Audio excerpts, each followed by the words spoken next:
This is James Talerico, your state representative, and I would be honored to serve you and our teachers and our students once again.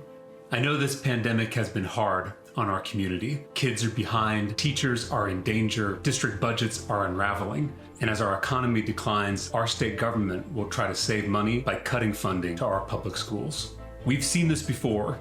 In the last recession, the Texas legislature cut more than $5 billion from our public schools. Back then, I taught 6th grade in one of the poorest neighborhoods in our state, and I saw firsthand the devastating impact of these cuts. I taught 45 kids in one classroom. I had kids sitting on the air conditioning because there weren't enough desks. I paid for school supplies out of my own pocket, and I watched as critical services were cut for my most vulnerable students. We all depend on strong public schools. The future of our economy, the future of our democracy, and the future of our community. We need educators in the State House who know what it's like to be in the classroom. I saw firsthand the devastating impact of budget cuts, and I won't let it happen again. My students are the reason that I championed early childhood education, mental health care in schools, and disrupting the school-to-prison pipeline.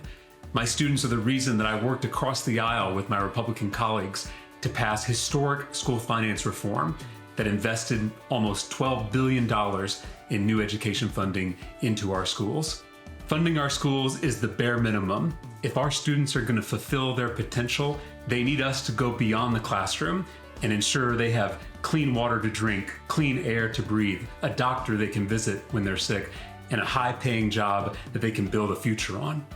This is James Talerico, your state representative. On my last day as a teacher, I promised my students that I would serve them every single day of my life.